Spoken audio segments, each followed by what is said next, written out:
Para el proyecto de la clase de ética, durante 2 semanas teníamos que cambiar algo de nuestra rutina diaria. Podía ser el orden en que hacíamos algo o la forma en que lo hacíamos, o cualquier cosa que se nos ocurriera pero que fuera diferente. A continuación explicaré lo que experimenté con esta actividad. Según mis observaciones, puedo dividir los cambios de mis actividades en 3. 1. Las que me hicieron sentir más consciente de lo que hacía. 2. Las que me hicieron sentir frustrada. Y 3. Las que no provocaron cambios significativos. Voy a empezar explicando la conciencia. La conciencia es la facultad de darte cuenta de las cosas, conocimientos que tenemos de nosotros mismos. Es la recepción de los estímulos del interior y del exterior.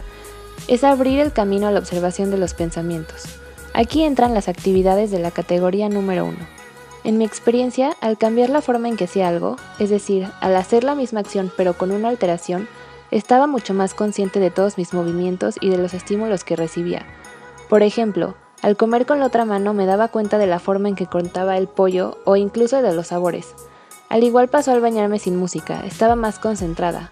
Puedo acordarme más de los olores de mi shampoo o de mi jabón. El segundo concepto es la reflexividad. Como se menciona en el libro Ética, Persona y Sociedad, la reflexividad que acompaña nuestras acciones nos hace críticos frente a ellas. Es fundamental llevar una vida examinada. El sentido ético se relaciona con la capacidad de reflexión.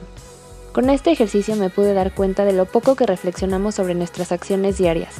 Lo hacemos día a día de manera mecánica que incluso en algunas veces se hace con la memoria muscular, sin conciencia. Tenemos que analizar lo que hacemos. Y aunque no parezca importante reflexionar sobre cómo lavarnos los dientes o manejamos, tenemos que empezar con las acciones más básicas, si no sería imposible empezar con lo que nos define. Esto lleva a la observación y a entenderse a uno mismo. Por ejemplo, al no escuchar música en la mañana al manejar, me di cuenta que cuando lo hago llego de buen humor a la escuela y me siento más despierta y lista para empezar el día. El tercer concepto es la persona. Parte de la definición de persona es que mediante sus actos realiza su carácter y su caracterización.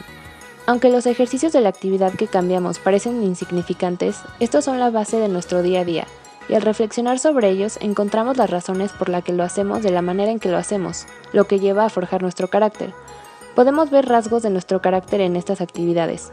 Por ejemplo, al lavarme los dientes en la regadera me sentí un poco ansiosa porque estaba gastando más agua de la necesaria, y aunque fue agradable no lo repetiría. O por ejemplo, me sentí bien al dormir del otro lado de la cama, pero nunca lo hago por flojera, que es uno de mis vicios. El concepto número 4 son los hábitos y el etos. El etos es una costumbre y manera usual o habitual de comportamiento. Es estar en el lugar que por habitud nos hemos acostumbrado a ocupar. Como se menciona en el libro, lo que hemos de realizar lo aprendemos por la práctica. Y no solo en actividades físicas, sino que en las morales también. Si queremos ser leales, valientes o generosos, tenemos que incluir estas virtudes en los hábitos, que son acciones repetidas en el tiempo mediante la que se genera estabilidad y persistencia temporal. Por ejemplo, si yo tengo el hábito de siempre hacer la tarea acostada en mi cama, puedo poco a poco cambiarlo y moverme a mi escritorio para poder lograr mayor concentración en el estudio y empezar a deshacerme del vicio de la flojera. Si hago esto repetida y conscientemente, llegaré a un punto donde habré acabado con algún vicio.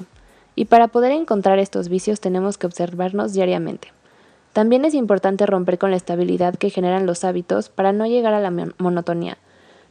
Igual parecerá que por dormir del otro lado de la cama no romperás la monotonía, pero hay que empezar por lo básico. Por último está la ética y la moral. Finalmente todo esto lleva a ser más consciente de nuestra moral, ya que son nuestras costumbres y hábitos, nuestro carácter. Y más allá nos lleva a la ética, que es la reflexión sobre la moral. Saber qué es lo que estamos haciendo, la forma en que lo hacemos y por qué lo hacemos de esa manera, y sobre todo estar de acuerdo con lo que hacemos. En conclusión, al dividir las actividades en 3 categorías puedo decir que las que me hacían sentir más conscientes, que fueron la mayoría, son las que hacemos mecánicamente y sin pensar, pero si nos detenemos a observarlas podemos disfrutarlas mucho más. 2. Las que me hicieron sentir frustrada son en las que para realizarlas me faltaba práctica y que para poder reflexionar mejor sobre ellas primero tendré que practicarlas y luego empezar a observar mis emociones, ya que lo que ocupaba mis pensamientos solo era la concentración para realizar la actividad. Y por último, las que no provocaron cambios significativos eran pequeños y sutiles cambios que aunque no me provocaron mucho, me di cuenta que no me molesta hacerlas y poder intentar cosas nuevas.